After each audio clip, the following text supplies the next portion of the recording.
On this episode of Where's the Line, we are going to break down Tennessee's win against UConn and Vanderbilt's loss to Auburn. We're also going to look ahead at Tennessee's game against Missouri and Vanderbilt's game against South Carolina. Gambling picks are in the middle at about the 6-minute mark. Shorter episode of Where's the Line, but it's number 105. Let's get into it.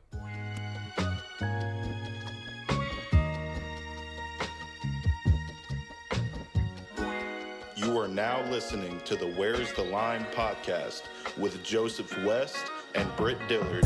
Enjoy the show.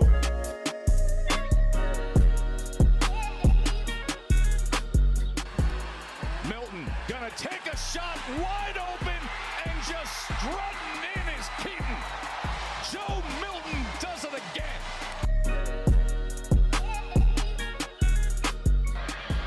Orgy again on a blitz. Levis pocket collapses. He's on the run. He just heaves it up. And it's intercepted by Vanderbilt. And let the celebration begin. The streak is over at 26. The Commodores win it. Talk about Vanderbilt football.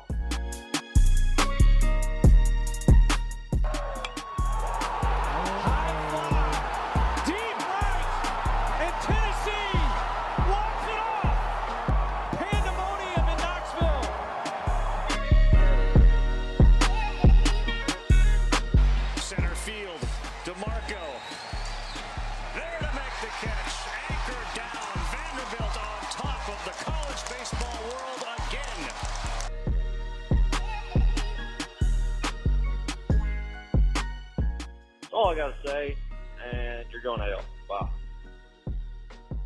Another edition of Where's the Line. It is Tuesday, November 7th, episode number 105. My name is Britt Dillard. I'm joined here by the mobile Joseph West. How are you today, brother? Doing great, Britt. We are vibing today. The Doors play basketball tonight, Mr. Dillard, and they're here to save my soul. Well, they're actually here to save my physical body because Jesus already saved my soul. The real Savior, Jesus, thank you. But Respect. Also shout out to the Vanderbilt basketball team because they're going to save my physical body this weekend when we absolutely dominate Presbyterian here in about an hour. Yeah, basketball's here. Tennessee played Tennessee Tech last night. It's a great time of the year. You've got basketball kicking off. Football's in full swing. The weather is nice, although 3 days into daylight savings time, I'm already depressed. But we're going to get through. It's a great time of the year for sure. Baseball's on the way. Tennessee played baseball Sunday. It's awesome. By far, fall is the greatest time of the year. So that's a massive dub there. Let's just get right into it. Let's look no further. I'm on a limited amount of time, so we got to go, baby. Vanderbilt took on Auburn this weekend. Lost by a score of 31-15. I predicted the dub. That's the way to say that I felt about this game. I predicted a win. I thought Vanderbilt had a good chance to win this game, and it was I'm either really insane at this point or, it's really insanity. It's the only way you can describe it. Vanderbilt's offense was lackluster. Still struggled in the same, in the same way that we've kind of seen the offense do all year. Get down the field, pre-snap penalty kills you one drive, a drop kills you one drive, missed throw by Ken on another drive, and this team just lets all the little things add up and eat at them and kill them, and they just let them. They can't do anything right. They just can't. This team is sad. This team makes you want to throw up. I don't love this team. I love this team so much, but I hate this team. And the way that they make me feel.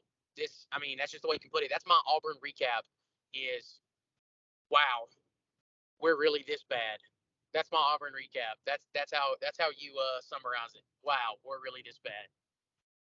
Yeah, I saw a tweet that you put out that said that was going to be your last time in First Bank. Is that true? That will be my last time in First Bank this year. Because it's the last home game. This is the last home game, yes. So, I realized that as I was saying it. I will be back in First Bank Stadium next year. If someone thinks that an Auburn loss could make me not be a Vanderbilt fan and not go back to games, you've lost your mind, if I'm being honest with you, because I'm way past. I mean, look, if you don't follow me on Twitter, you missed a tweet and just an absolute treat of a Saturday from me on Twitter. I was down bad, and you got to see that, and then I was up. And go hit me up on Twitter if you want to see what I'm talking about. That's all I can tell you. Yeah, looking ahead, Vanderbilt's got two big rivalry games, I would say, South Carolina and Tennessee. On the road, at this point, if I'm Vanderbilt, I'm tanking and I'm trying to get the first pick in the draft. That's what I'm I going got for. my eyes on Caleb Williams. Yeah. For sure. In other words, just to finish up, I'm not going to say a whole lot about Vanderbilt. I mean, look, South Carolina, we know their O-line's poor. We know that they still throw the ball well. When Spencer Rattler's not getting pressured super quick, they're moving the ball pretty consistently through the air. South Carolina's defense is There's going to be opportunities to score points. Vanderbilt hasn't showed me anything all year one time that they can actually take advantage of that, of teams just handing you opportunities to win or even score, and you can't do either one. So I don't think I believe in this team at all. That's probably exactly what they need to win a game. But I don't see this going much different from other SEC teams. I think we keep it within 2 scores. And that's about all I've got. And I said that last week, and we were just outside of 2. Well, we were still within 2 scores, but we weren't within 14. So, yeah, my South Carolina and Auburn recap and breakdown. And score prediction for South Carolina 28. No, South Carolina 31, Vanderbilt 30. Oh, dang. No, South Carolina's a very beatable team. I think the difference between South Carolina and Vanderbilt this year is Vanderbilt's disappointed in how things are going, but South Carolina they're falling apart. With the expectations they had coming in compared to what they've seen and the behavior of their head coach, they are falling apart. I would hate to be a fan of a team with Shane Beamer as my coach. Sounds like Britt is drinking some hater juice, although I do not necessarily disagree with him either. So there's that. I would like to I'm about to head out of here and let Britt really take over the UT segment. I'll get into some things. I don't care about what happened in the UConn game. It's UConn. But shout out to Tennessee. They listened to all 3 of my keys to the game. They actually hit every one of my keys nail on the head. So shout out Tennessee. Good job listening to me. That's why you blew out UConn. This Missouri game is going to be really tight. And Tennessee fans, if I'm you and I'm looking at this game, I don't love the matchups, honestly, for Tennessee here. And you heard me talk about it pregame a lot. Obviously, I think Burden's a problem on the outside, and especially with no Kamal Hadden, I think he'll be a problem to cover up for Tennessee. And if you show him too much attention, they have other guys that can hurt you. Their secondary guy, for some reason, his name just left me. Their second guy. It's a weird name. Starts with a W. It's like Wheeze or something. Yeah, Wheeze. That's it. Wheeze Jr., I believe. Maybe not. Anyways, Wheeze, or however you say it, is also very good. Had a good game against Vanderbilt. I got to really get the first dose of him, and then seen him play a good again against, maybe was that LSU? He had 2 back-to-back good games. So he's a problem. I think this game comes down to the wire, though. I think Vegas has this game exactly right. Like I said, I think Vegas has Tennessee figured out. They know where they put their lines. Now, Tennessee opened up as the favorite here, and I actually thought that was crazy. I could not believe Tennessee was the favorite. I thought it was going to be Missouri plus 2.5, maybe a pick 'em, but Tennessee being the favorite really did blow my mind. I believe Missouri opened as like a 1-point favorite, 1.5. What'd you say? I believe Missouri opened as a 1 or 1.5 point favorite. No, they did not. They did not. The Tennessee opened as the favorite on DraftKings. Okay, that's what I saw. I looked at the line live. Tennessee did open as the favorite, at least on some booking sites. Maybe not every booking site. They at least open as the favorite on some, and that is crazy to me. Yeah, I mean, this game, if I'm Tennessee fans, I'm definitely nervous about the game. And I know I have to give a prediction, and I hate it Yeah. because I haven't missed a Tennessee game yet, and I've already had 2 9-0. texts and they said, which way are you leaning? And I really lean 2 different ways. Oh, gosh. And I think if you get a Joe Milton experience of what you've got in the last 2 games, I think this comes down to just who can make that one little play, that one fight for the first down on 3rd down instead of making it a 4th and 1, you get it. Like, who makes that sort of play? With all that being said, if I had to pick a winner, Let's hear it. my original prediction preseason was Missouri, and every time I go to pick Tennessee, my gut says Missouri. Okay. So I'll take Missouri, and I'll take Missouri 35, UT 31. Okay. Yeah, 9-1 going into week 11 is not a bad record for picking Joseph. I know you're on the road, but do you Yes. have any gambling picks? I do have gambling picks as well. Let me get those pulled up here. Okay. Hit you with my gambling. Last week, boys, we went 4 for 5. I missed Vanderbilt plus 14.5. I'm sorry. My own team always kills me. This week, we're bouncing. All right. Very first game, we're starting off early. It's going to be a Friday game, 9:45. Wyoming and UNLV money line. UNLV is a pretty damn good team. The spread's only at 2, so just take a money line. I do think they win this game by a score or more, though. UNLV money line. Next game is Michigan at Penn State. Michigan is a 4.5 to 4 to 3.5 point favorite. I've seen it everywhere. It was at 3.5 early this morning. My point is, it's fluctuating a lot. I don't know if people know what to think with all the allegations out. Anyway, the play is Michigan money line if Britt will let the money line slide, because it is 4 points. So, Britt, that's your call. Yeah, that's cool. Okay, Michigan money line is the pick then, boys. So UNLV money line, Michigan money line. We've also got Texas Tech at Kansas. This is going to be Kansas money line. Once again, that's a spread at 3 points. You're just going to want to take money line there. I don't like messing with the points. This was a money line week. Basically anything that was at like a 3-point game, I was like, okay, I love the money line here. Last money line I'm taking is Tennessee, Missouri. I took Missouri money line. I just think, like I said in the breakdown, my very short breakdown, I think Missouri just edges them out a little here for a close dub. Last pick here, the straw that broke the camel's back, Vanderbilt plus 14.5. I cannot get away from it. Just looks too good. Vanderbilt plus 14.5. I mean, boys, I'm sorry. Yeah, I will go ahead and run through mine while you're here, and then I'll let you hop off, Joseph. Or if you just want to hop off now, it's up to you. No, go ahead with the picks. Go ahead. I like Alabama. I went 4 for 5 last week. I missed Clemson. I'm done betting on Clemson. Or I bet against them there. But this week I've got Alabama minus 10.5 at Kentucky. I think Alabama's really figured it out. I think they're actually a really good team, obviously. I like Tennessee money line at Missouri. I like the over in the Utah-Washington game. I got over 53. This was earlier today. I got these on Tuesday. I like Georgia minus 10.5 at home against Ole Miss. I think Georgia dominates Ole Miss at home. Ole Miss barely got past a terrible Texas A&M team at home. I like Georgia minus the points.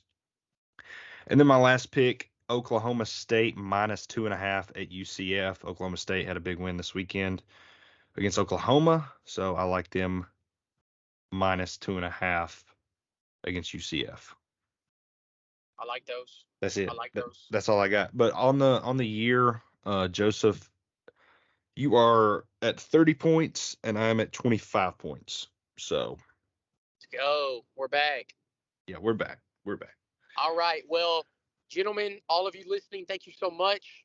Remember, rate us on podcasts. We'll read them out as we get some new ratings. Share us. Help us get the word out. Also, remember this. The Memorial Maniacs are here tonight. The Revolution will be televised. And Vanderbilt basketball, which I will be talking about a lot more of moving forward, will be finishing as a top 6 team in the SEC. And me and Okay. Britt will probably make that a board bet before it's all said and done. Okay, I'll take that. All right, brother. Well, hey, everybody have a good night. Britt, take them away, brother. Drive safe. Godspeed. Yes, sir. All right, now that Joseph is gone, the adults can talk, and we're going to talk some Tennessee Vols. I just recorded about 10 or so minutes with my mic muted.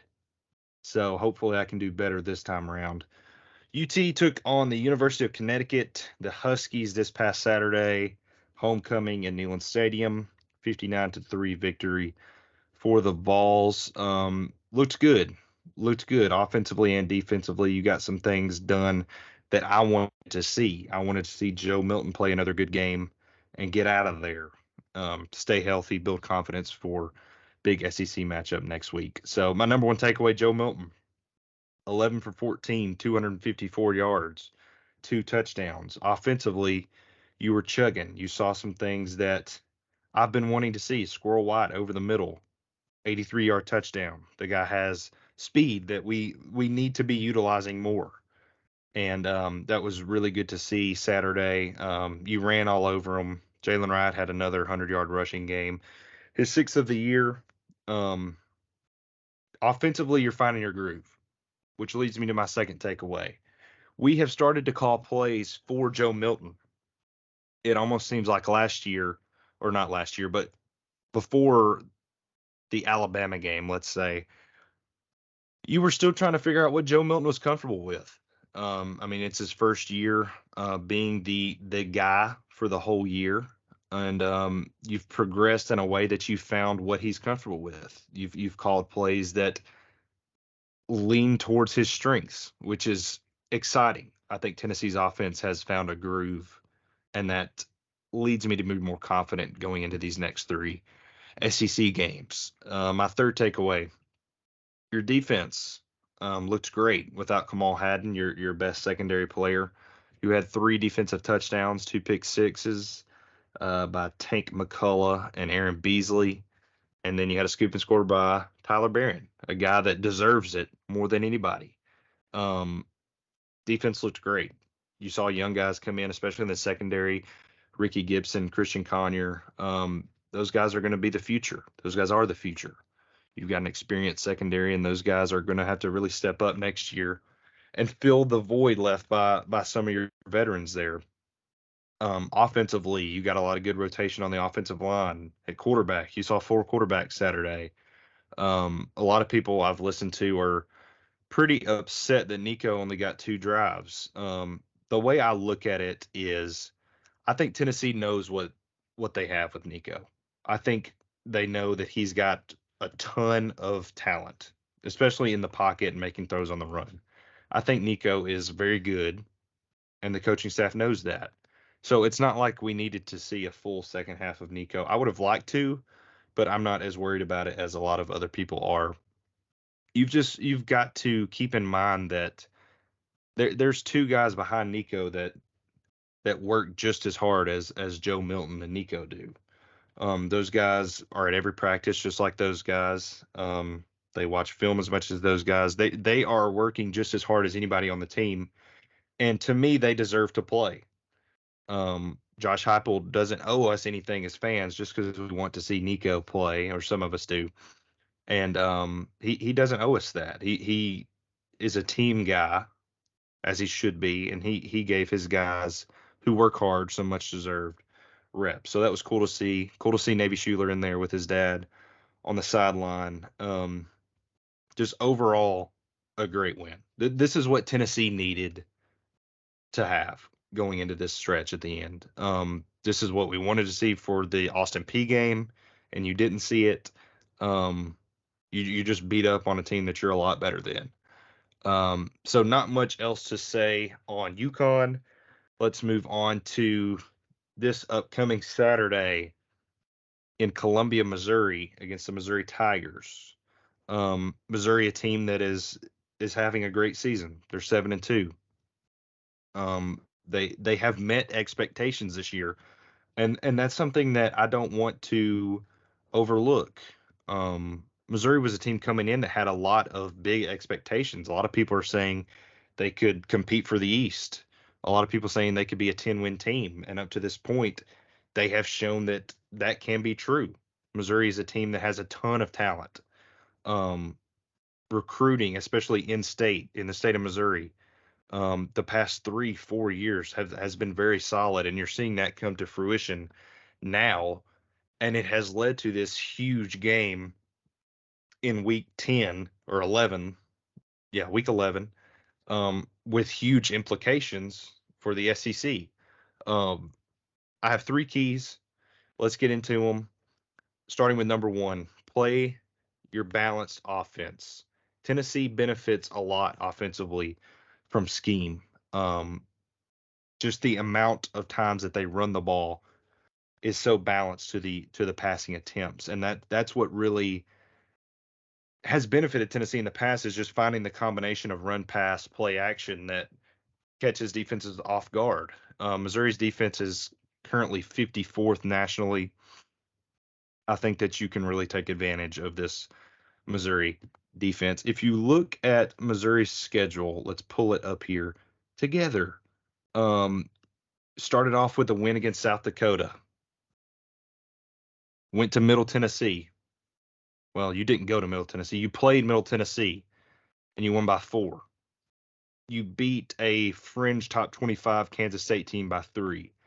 You beat a pretty bad Memphis team by a touchdown. You beat a really bad Vanderbilt team by 17. You lost by 10 to LSU.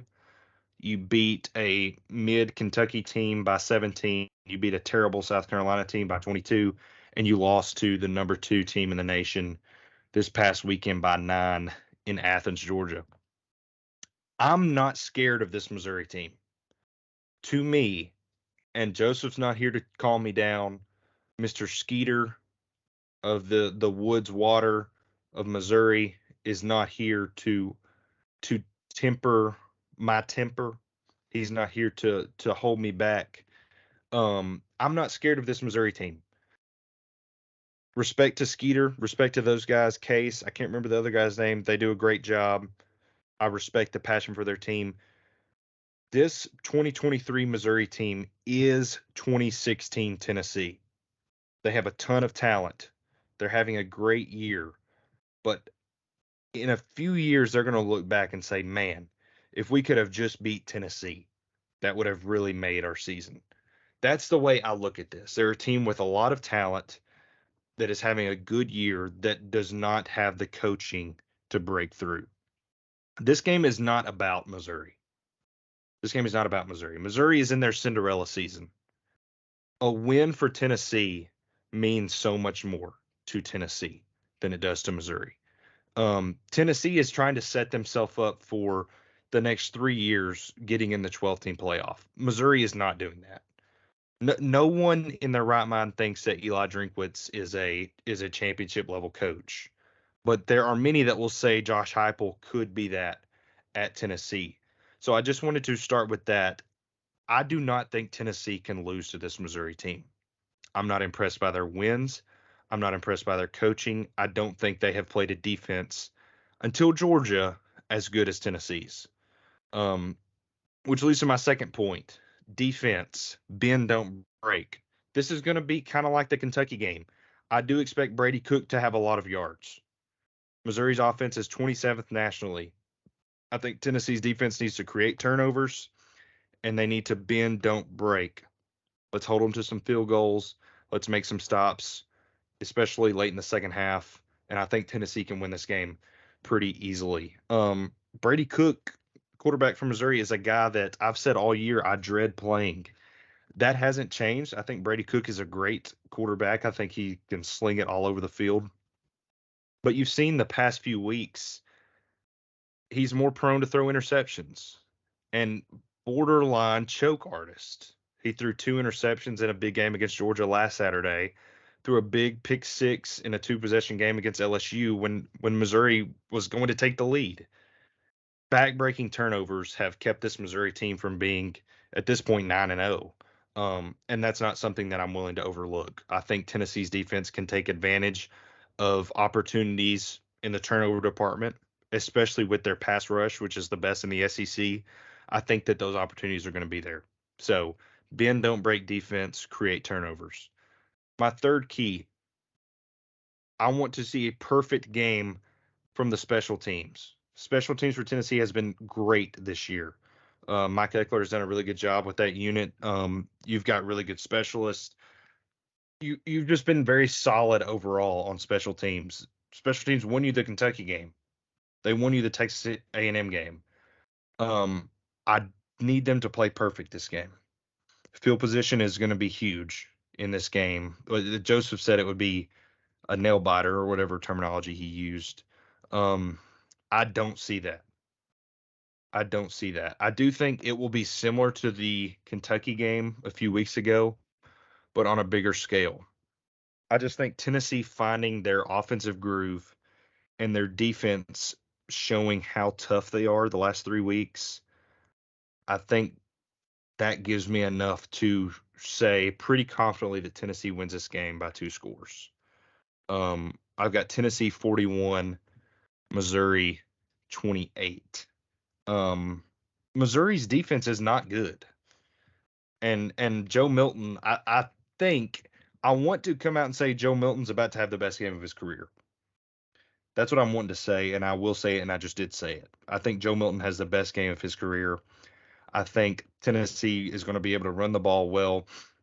Missouri's got the 6th ranked run defense in the SEC. That doesn't scare me. Kentucky had the 4th best when we played them. And you ran for 256 yards. Texas A&M had the number 1 at the time rush defense when we played them. You had over 200 yards on them. I think Tennessee is going to be able to run the ball pretty dang well against this Missouri team. A Missouri team that is able to run the ball well themselves. I mean, they've got the leading rusher in the SEC. His name slips me, but he's a really good guy. He's a good player. He's averaging almost 6 yards a carry, which is very good. Very, very good. But Tennessee's D-line is simply better. So I like Tennessee 41-28. I do not have Joseph here to help me continue the conversation. So I'm just going to end it there. Tennessee gets a big win this weekend, moves on to 8-2 to play Georgia. Let's touch on this for just a second. I don't want to step on the Georgia preview. That's why this Missouri game is so important. It's the difference between going 8-4 and 9-3 or possibly 10-2. If Tennessee loses to Missouri this Saturday, I find it hard to believe that we can get up enough to beat Georgia at home next week. I just, you lose everything you have to play for. Let me reword that. You don't lose everything you had to play for, but you no longer have as much to play for. At that point, you're just playing for bowl positioning. As we sit right here on the night of Tuesday, November 7th, Tennessee could still win the SEC East. You need some help. You need Ole Miss to beat Georgia. But if that happens and Tennessee wins out, you're going to be playing Alabama in Atlanta. And that is not a terribly unlikely scenario. Now, you are asking Georgia, a team who hasn't lost in over 2 years, to lose 2 games in a row. But the path is there. So Tennessee fans, if you are going to be as delusional as I know that we are, there is a path for Tennessee to be there in Atlanta. So this game, although I think we win comfortably, is against a team that we definitely cannot overlook, and we definitely need to be ready to play. So that's it for us. That's it for me. Thank you guys for listening to episode 105. Be sure to follow us on Spotify, especially Apple Podcasts. We're there too. And we're also on YouTube, WTL Podcast. You can find us there and watch us there as well. You can also watch us on Spotify if you open up the app. But that is it for me. I hope you guys have a good day. Go Vols. And I'll say this for Joseph, anchor down.